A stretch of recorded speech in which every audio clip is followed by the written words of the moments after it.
Que le Seigneur nous bénisse richement. Et j'ai beaucoup de joie de nous retrouver et de partager avec nous, avec vous, le pain de vie. Nous avons lu le psaume 103. Et ici, 2 versets ont attiré mon attention. Je voudrais que nous les relisions. Le verset 5 dit «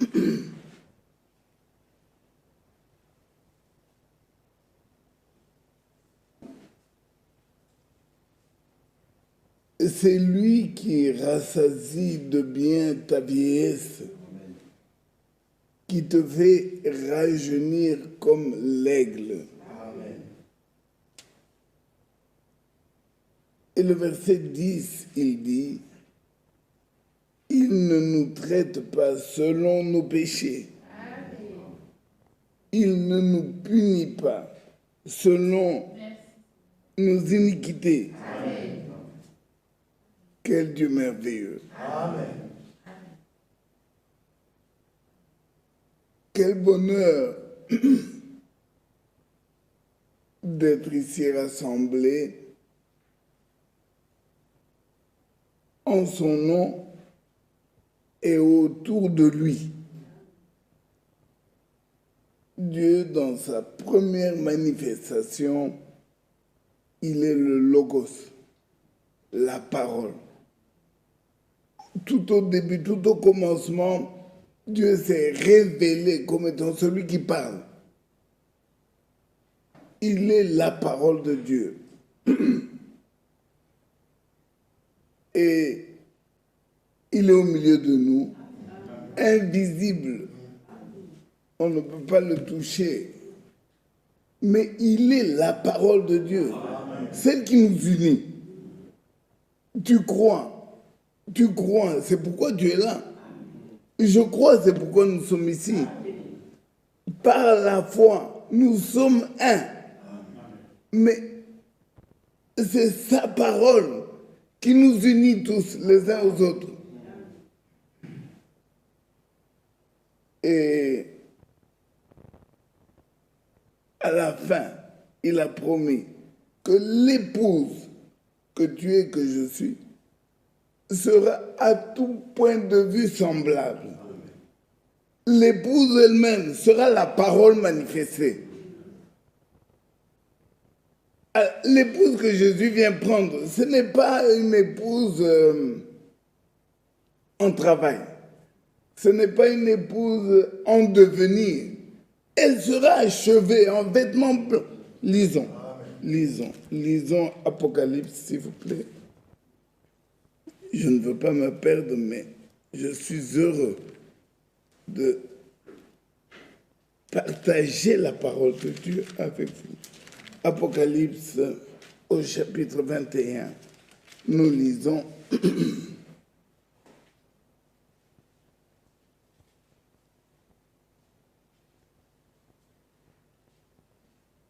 Apocalypse chapitre 21, nous lisons le verset 2. Je fais court. Nous lisons verset 2. On pouvait commencer au premier verset, mais lisons 2. Je vis descendre du ciel, d'auprès de Dieu, la ville sainte, la nouvelle Jérusalem, préparée comme une épouse qui s'est parée pour son époux. Verset 3. J'entendis du trône une voix forte qui disait « Voici le tabernacle de Dieu avec les hommes. Il habitera avec eux. Ils seront son peuple et Dieu lui-même sera avec eux. » Je saute, je suis déjà au verset 5. Et je ne lis que la dernière phrase. Et il dit, écris, car ces paroles sont certaines et véritables. Amen. Oh, j'aime vous, amen. Que Dieu soit loué. Amen. Le cantique que je voudrais que l'Église chante avec ses tripes parle de ça.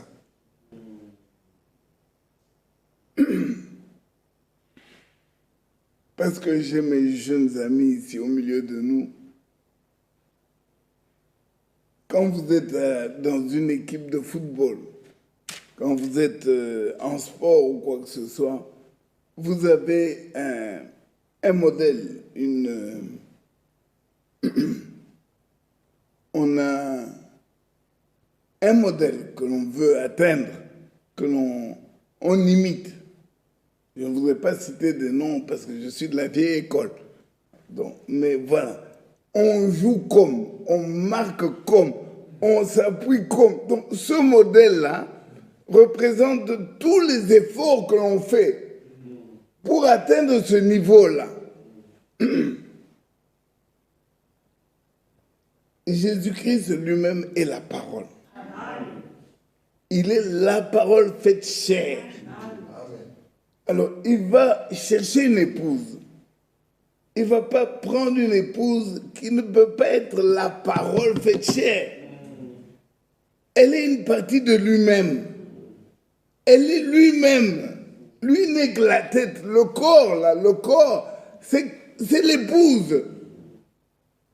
Elle doit être à tout point de vue semblable à l'époux. La Jérusalem sans tache, ni ride, ni rien de semblable, ce n'est pas une imagination. Ce n'est pas un idéal. Ce n'est pas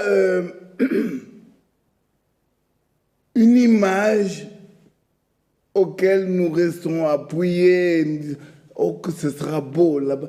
C'est toi, c'est moi. Nous sommes fils d'Abraham. Lui-même, Jésus-Christ, est le fils d'Abraham. Abraham, ce qui l'a caractérisé, c'est qu'il était vieux. Abraham, ce qui l'a caractérisé, c'est qu'il était homme, comme toi, comme moi, vraiment vieux. Et il a reçu une promesse. Il lui a été dit, dans ta vieillesse, pas hier, tu ne vas pas retourner devenir, non, comme tu es là, vieux comme tu es là, tu auras un enfant. La Bible, si vous lisez, la Bible est même pudique. Parce qu'Abraham était avancé en âge. Et il est dit de Sarah qu'elle ne pouvait plus avoir d'enfant.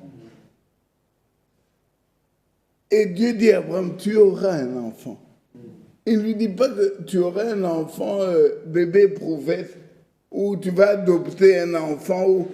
Toi, Abraham, le vieux là, le vieillard là, comme tu es là, tu vas avoir un enfant.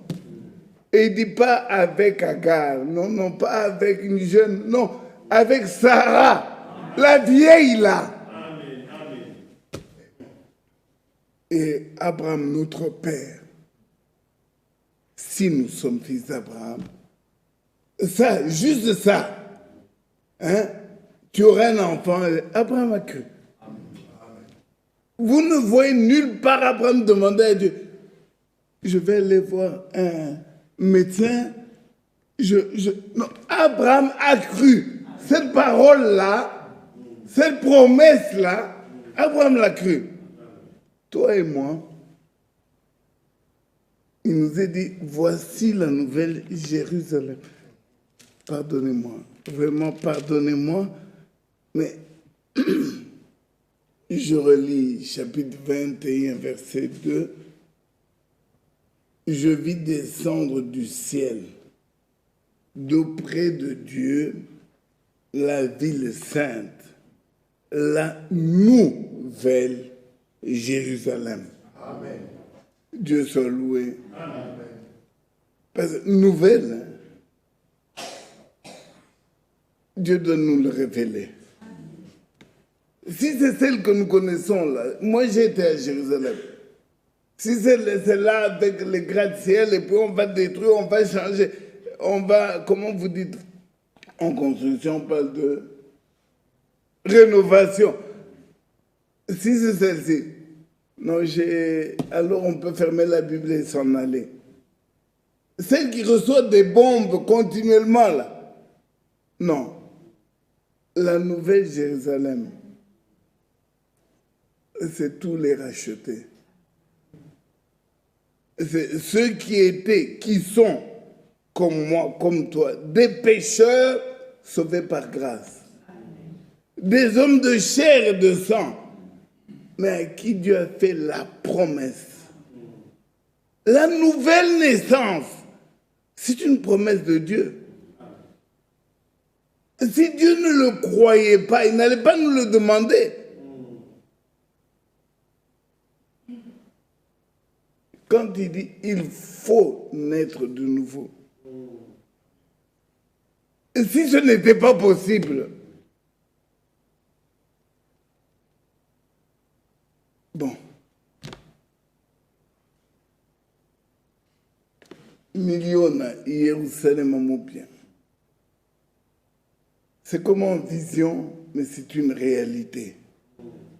Et aujourd'hui, le Seigneur, par sa parole, celle que nous entendons tous les jours, celle qui est révélée, celle qui nous donne, il atteint cet objectif.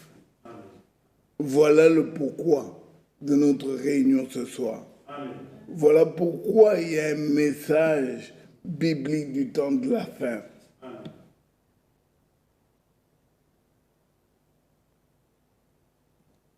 Je fais court.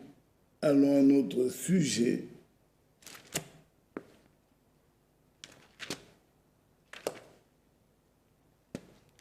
Philémon.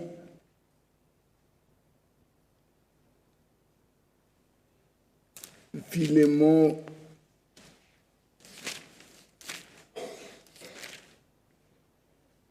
Paul. Philémon n'a pas de chapitre, c'est le premier verset. Paul, prisonnier de Jésus-Christ. Amen. Amen. Que le Seigneur ajoute des bénédictions à la lecture de sa parole. Amen.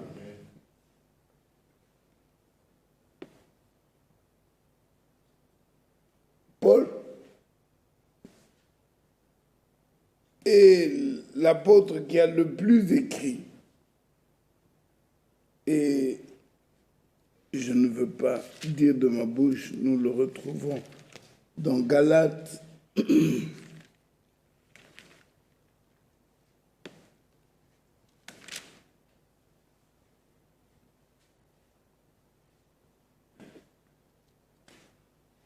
Galates, au chapitre 5, nous lisons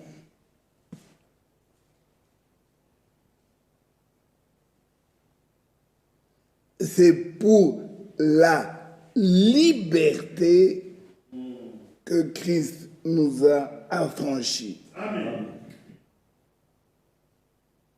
Demeurez donc ferme et ne vous laissez pas mettre de nouveau sous le joug de la servitude. Amen.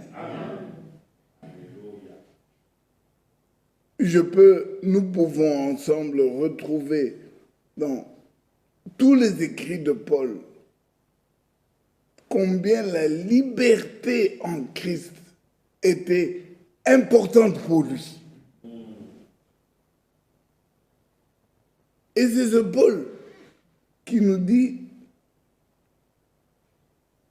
moi Paul, je suis prisonnier. L'homme libre là, l'homme qui vante la liberté en Christ, la liberté, il se dit prisonnier.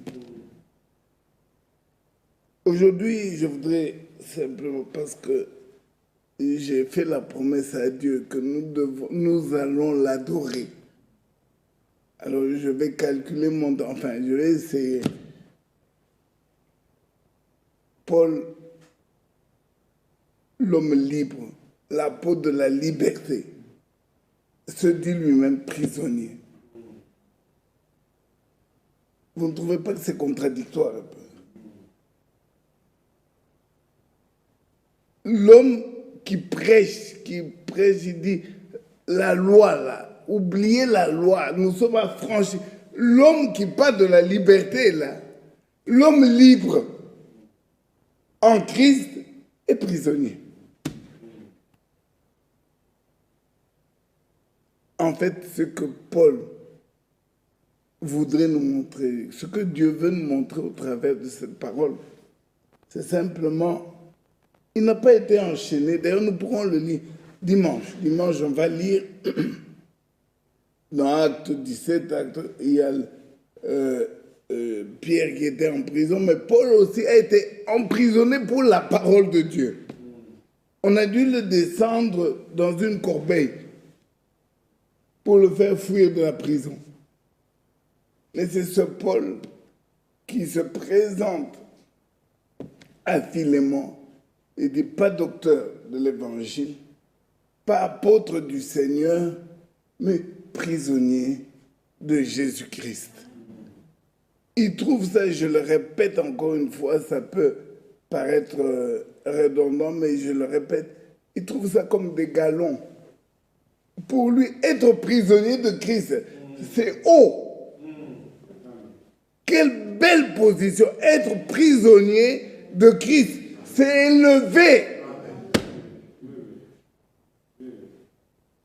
Pourquoi? Alors que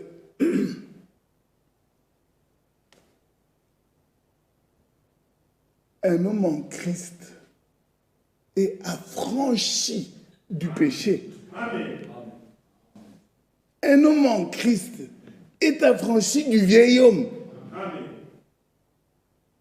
Mais puisque tu es affranchi du vieil homme, tu deviens prisonnier de Christ. Jésus-Christ ne te libère pas pour te laisser libre. Courir maintenant à tout vent et devenir l'esclave de n'importe qui d'autre. Non, s'il libère, c'est pour lui. Ce qu'il a racheté, c'est pas racheté pour le vent. Amen. Tu es racheté de Christ. Amen.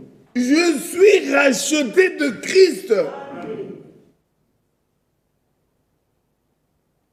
Et ce qui m'intéresse, c'est que ce n'est pas Christ qui dit ça. Ce n'est pas Christ qui me déclare que j'étais emprisonné, non. C'est Paul lui-même. Paul lui-même dit, avoir des galons, c'est être prisonnier de Christ. En fait, Paul est volontaire. Peut-être que je devrais illustrer avec un événement banal, mais de la vie ici. Ici en Belgique, il y en a eu un, mais je crois que tout le monde se rappelle de Nelson Mandela, en Afrique du Sud. 28 ans, je crois, 28 ou 27. Donc une vie tout entière en prison. Le monde a bougé, la politique, tout ce que vous voulez. Et puis un jour, on décide de le libérer. Mais vous savez quoi, le monde tremblait, tout le monde, l'Afrique du Sud, tout ce que vous voulez. Et Nelson Mandela, lui qui devait sortir, qui devait même se taper la poitrine, il dit, je suis libre. Il surprend tout le monde en disant, moi Nelson Mandela, moi Nelson, je reste en prison. Mais Nelson, sors! Il dit, moi Nelson, je reste en prison. Vous vouliez que je sois en prison, n'est-ce pas? Maintenant, vous voulez me mettre dehors. Maintenant, c'est moi qui veux rester en prison. Faites-moi sortir maintenant si vous voulez. Alors maintenant, on commence à négocier. Accepte la sortie. accepte la sortie. Nelson est resté en prison. Il commence maintenant à donner ses conditions pour sortir. Si vous voulez que je sorte, ok. Si vous voulez que je sorte, faites ça. Vous voulez que je sorte, faites ça. Donc, maintenant, le prisonnier est devenu le roi. Amen. Mais ce qui m'intéresse, c'est seulement vous montrer qu'il a voulu la prison, le racheter, que tu es, que je suis, veut être prisonnier de Christ. Amen. On ne le force pas. C'est ma volonté. Amen. Voilà ce que Paul exprime à Philémon. Il dit, Philémon, je veux être le prisonnier de Christ. Amen. Je veux, c'est ce que je veux. Amen. Amen. Amen. Nous retrouvons le libre arbitre dont nous parlions hier, ou je ne sais plus. Le libre arbitre, ta volonté de venir, d'adorer, de louer Dieu, c'est ta volonté, c'est ton désir. Tu ne veux pas, tu restes à la maison. Tu ne veux pas prendre le baptême, tu ne le prendras pas. Et celui qui veut être prisonnier de Christ, il le veut.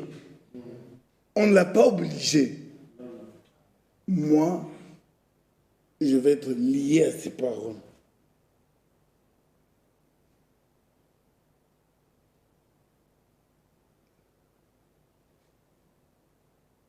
Je lis rapidement 1 Thessaloniciens.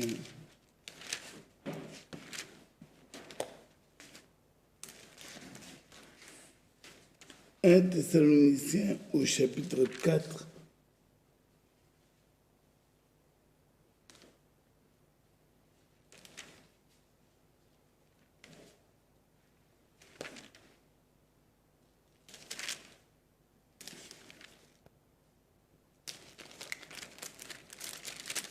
Un Thessaloniciens au chapitre 4, je suis, pour lire à partir du premier verset, mais je lis seulement le verset 3. Ce que Dieu veut, c'est votre sanctification. C'est que vous vous absteniez de la débauche. Ça, c'est ce que Dieu veut. Amen. Le racheter. Jean-Claude Mbille, celui qui veut être prisonnier de Christ, il veut ça. Amen. Je veux être sanctifié. Je veux m'abstenir de la débauche. Est-ce que c'est ton cas, mon frère? Amen. Est-ce que c'est ton cas, ma sœur? Je fais exprès de prendre cette parole parce que combien c'est si facile de parler de la sanctification de forme extérieure, vêtements, tout ce que vous voulez, c'est facile.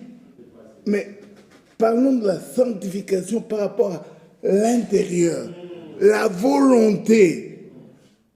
Quelle est ta volonté? Es-tu contraint? Est-ce que tu ne coupes pas les cheveux parce que ton mari va te mettre à la porte si tu coupes les cheveux? Est-ce que tu ne t'habilles pas comme le monde parce que papa va se fâcher, va te renvoyer de la maison? Non, je parle de ta volonté, ma volonté, à l'intérieur de moi-même. Est-ce que je veux ce que Dieu dit? Est-ce que la parole Hébreu, je ne voudrais pas multiplier, Hébreu chapitre 7 ou Hébreu 8 encore, j'écrirai mes lois dans leur cœur.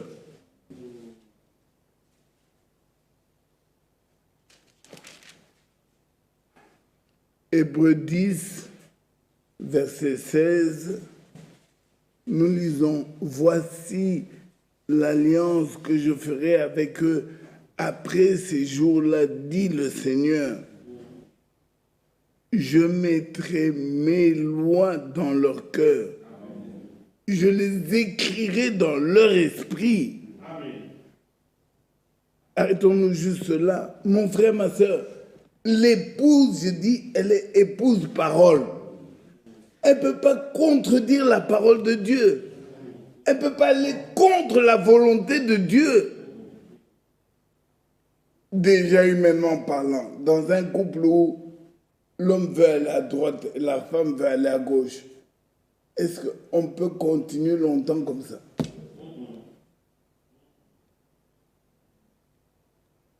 Alors, parlons du vrai couple. Le Seigneur notre Dieu et son épouse. Elle est la chair de sa chair. Sa volonté, l'épouse, sa volonté doit être la volonté de l'époux. Et la parole, comme on vient de le lire, l'alliance même est là. Dieu promet qu'après ces jours, il mettra ses lois. Il les écrira dans leur cœur et même dans leur esprit.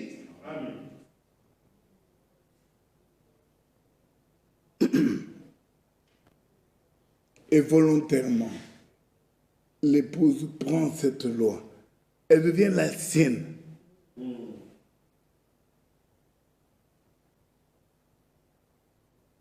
Je ne suis pas contraint de venir au culte.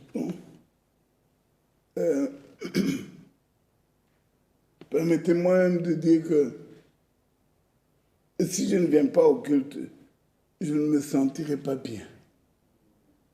Je vais respirer un peu comme quelqu'un qui a fait quelque chose. Je suis seul à la maison, pas ma femme, il n'y a pas frère Michel ne me téléphone pas pour ça.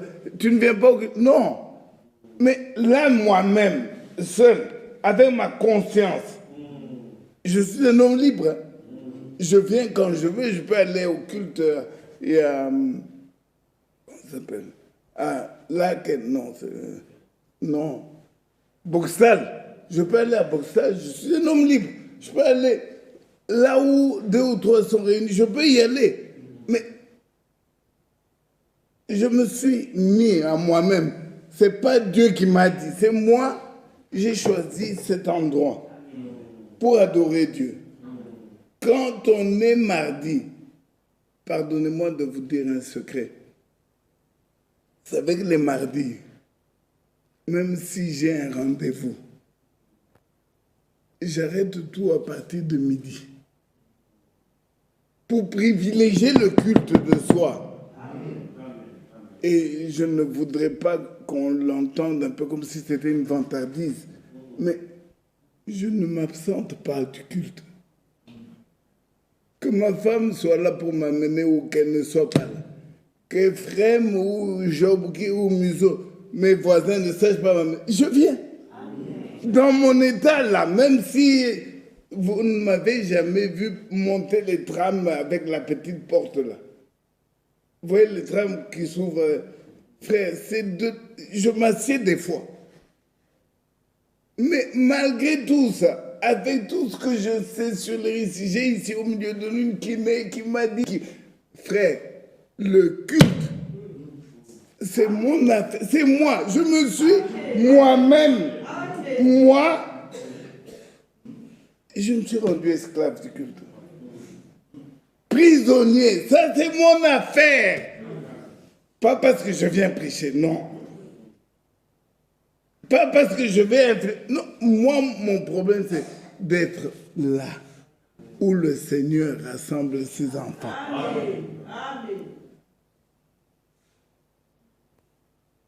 Mon frère, ma soeur, nous sommes prisonniers de l'amour de Christ.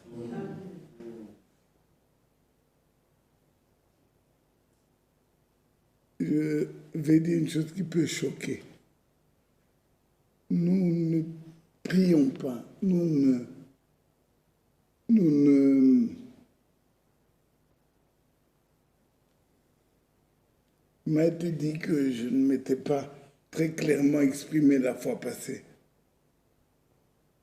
Écoutez-moi bien, je vais le dire avec l'écriture. Aidez-moi à retrouver. Jacques dit, vous demandez, vous n'obtenez pas parce que vous demandez mal. Hein?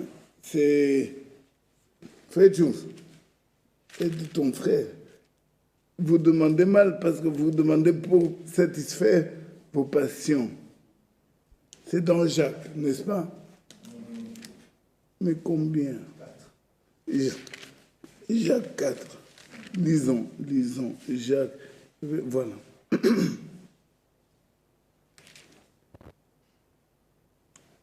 Je lis à partir du premier verset, Jacques 4, verset 1. D'où viennent les luttes?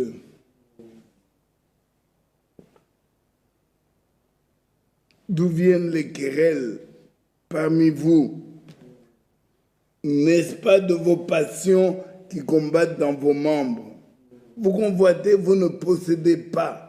Vous êtes meurtriers et envieux, vous ne pouvez pas obtenir. Vous avez des querelles et des luttes, vous ne possédez pas parce que vous ne demandez pas. Verset 3, nous sommes ensemble. Vous demandez et vous ne recevez pas parce que vous demandez mal dans le but de satisfaire vos passions. Adultères que vous êtes, ne savez-vous pas que l'amour du monde est inimitié contre Dieu? Celui qui voudrait être ami du monde se rend ennemi de Dieu. Je m'arrête là, que le Seigneur ajoute ses bénédictions.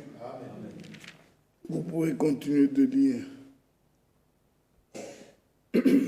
Au nom de Jésus-Christ, je déclare que Dieu attend de moi et de toi que nous lui demandions. Frère, loin de moi l'idée de dire demander à Dieu, c'est pentecôtiste, c'est dénominationnel ou quoi. Loin de moi l'idée de réduire la demande ou la prière. Prier sans cesse, c'est la volonté de Dieu. Amen. Les écluses des cieux sont remplies de bénédictions que Dieu veut déverser dans son peuple. Mais il ne veut pas te forcer. Il ne veut pas tout te donner alors que tu ne demandes pas. Demander, c'est sa volonté. Mais qu'est-ce que j'ai voulu dire? Je ne minimise pas la prière. J'ai mal à la dent, Seigneur, guéris-moi.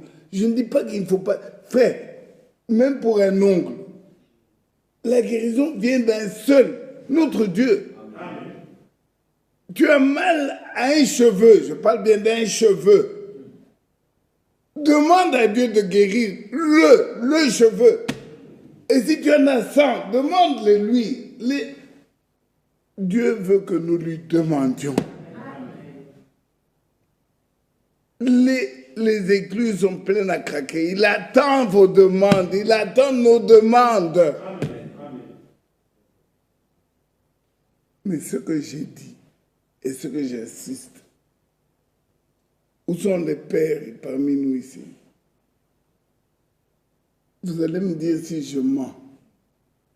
Si ton enfant pleure, se tape les pieds par terre en train de dire « Papa, donne-moi, papa, donne-moi ». Non, prenons deux cas. Un est en train de se lamenter, se jette par terre pour te demander. Et l'autre vient en disant « Papa, je sais que tu es capable. Mon père à moi, non, quand je lui demande, il me donne toujours. Papa, donne-moi. Lequel des deux vas-tu servir en premier? Je vous pose une question, Père.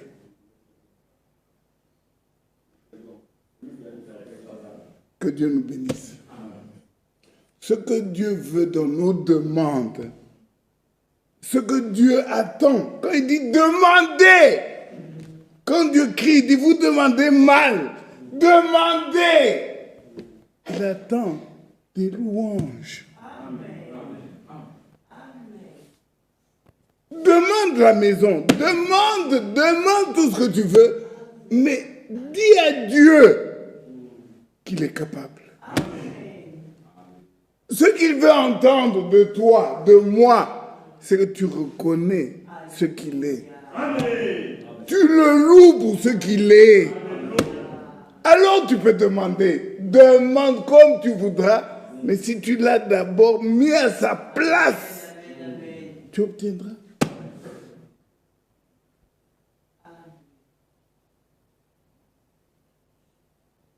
Toi, tu es stérile, tu commences d'abord par mettre la main sur la joue.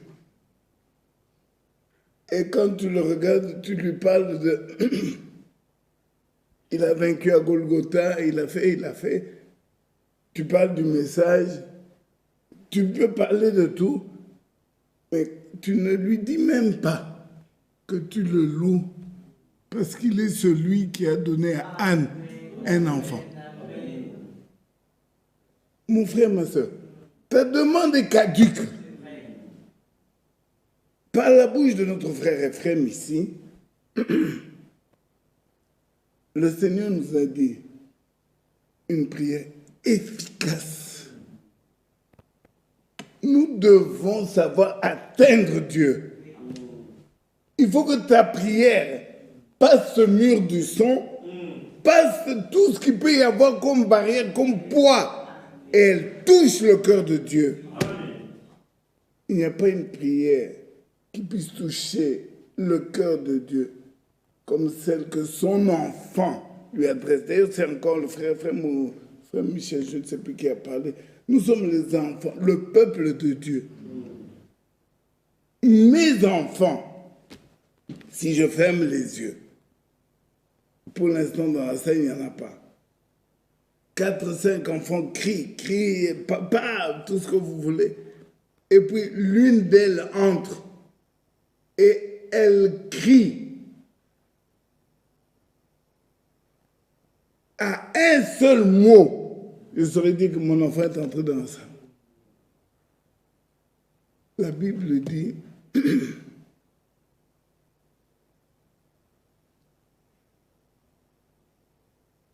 nous sommes le peuple de Dieu, les enfants de Dieu. Quand nous prions, Dieu entend. Et sa main n'est pas courte. C'est Ésaïe 53, je crois. 50. Ésaïe 51 ou 53. Non, la main de l'Éternel n'est pas courte.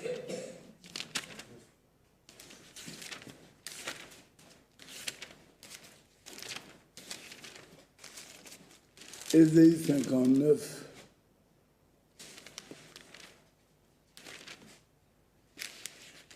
On peut même commencer par 58, juste le premier verset. Crie à plein gosier, ne te retiens pas. Élève ta voix comme une trompette. Annonce à mon peuple ses iniquités, à la maison de Jacob ses péchés. Je saute. Je suis dans Ésaïe 59. Non, la main de l'Éternel n'est pas trop courte pour sauver, ni son oreille trop dure pour entendre. Mais ce sont vos crimes qui mettent une séparation entre vous et votre Dieu. Ce sont vos péchés qui vous cachent sa face et l'empêchent de vous écouter. Revenons dans le psaume.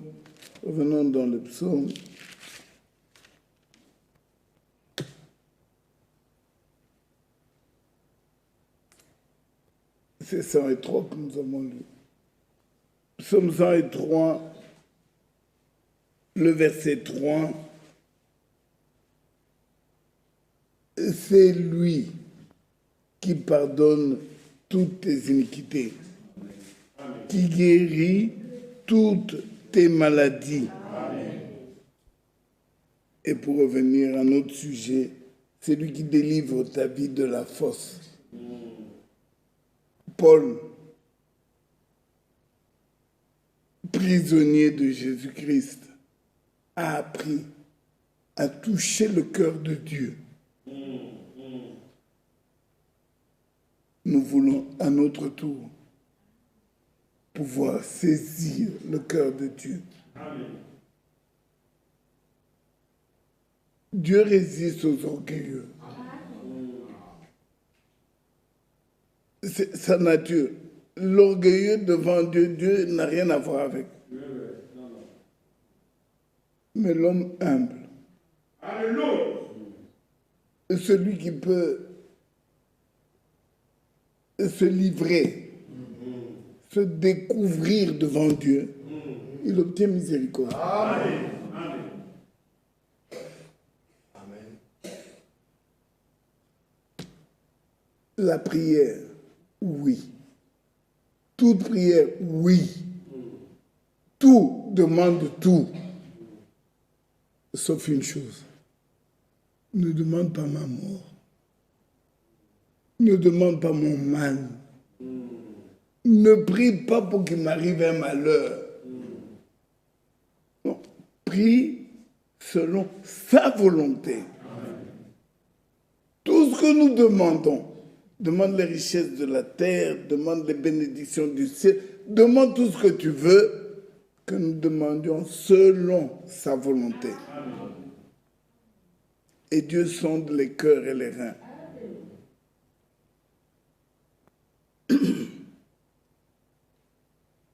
En tant que prisonnier, Paul nous dit ceci. Galates.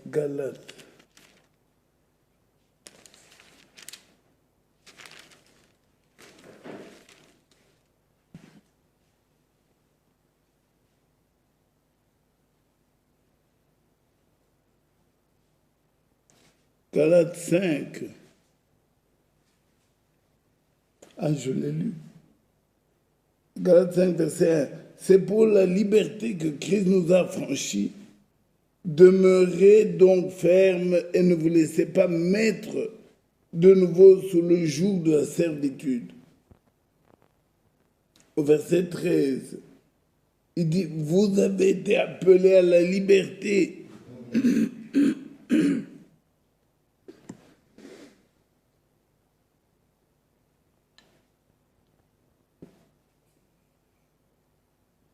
Vous avez été appelés à la liberté. Seulement, ne faites pas de cette liberté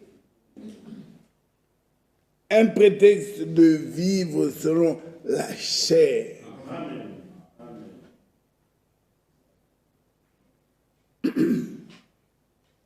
Mais rendez-vous par amour, serviteurs les uns des autres.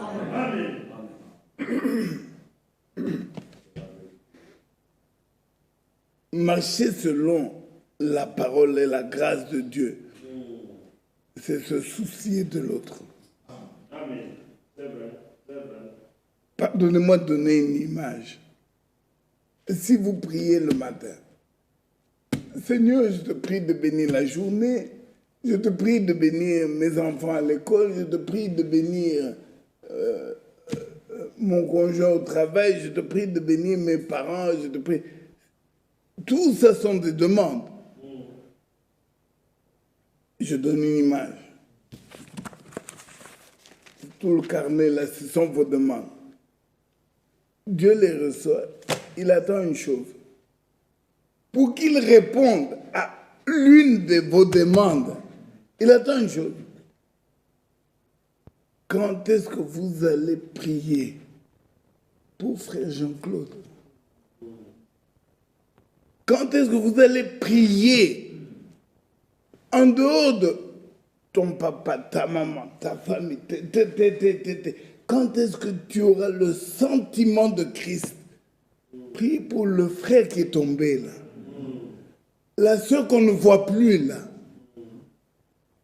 Quand est-ce que ce sentiment, ces tripes vont te serrer, te coincer?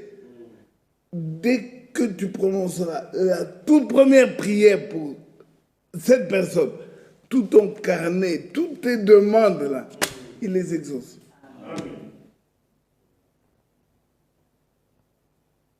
Alors, connaissons Dieu, sa nature, ses sentiments, et nous obtiendrons tout le reste. Amen. Alléluia. Voilà pourquoi j'ai dit, la prière, je, malade, c'est bien. Mais adore Dieu. Amen. Élève-le. Montre-lui que tu le connais. Amen. Ce Dieu compatissant là. Père, tu es capable de ramener un frère qui ne vient plus à la réunion, même depuis 3 ans. Seigneur, toi, tu es capable. Si tu crois ça, mais tu crois Dieu. Père Céleste, cette sœur qu'on ne voit plus, qui m'a même dit de sa propre bouche, elle dit, je ne viendrai plus. Seigneur, tu es capable de la ramener. Si c'est ce que tu crois, demande. Et le reste, mal à la dent, la jambe qui a le cancer, tout ce que tu veux, là, tu l'obtiens automatiquement. Prisonnier de l'amour de Christ. Dimanche, si le Seigneur le permet, je vous lirai une lettre circulaire, je ne voudrais pas la lire maintenant ici. Et nous écouterons peut-être, si Dieu le veut. Non, je recommande à chacun d'aller écouter la prédication d'hier, mercredi, à Krefeld, sur l'autorité de la parole. Et croyons que Dieu nous l'accordera. Prisonniers de Jésus-Christ, je vous salue, levons-nous. Nous allons, puisque je tiens à respecter le temps, nous allons participer à la prière. Un frère, conduit par le Saint-Esprit, va prier. Dieu va l'agréer, mais nous aussi dans l'Église. Parce que nous sommes Jésus-Christ, nous sommes le corps de Christ. Nous allons agréer cette prière. Une sœur va également prier et nous allons participer dans notre âme. Inclinons nos têtes.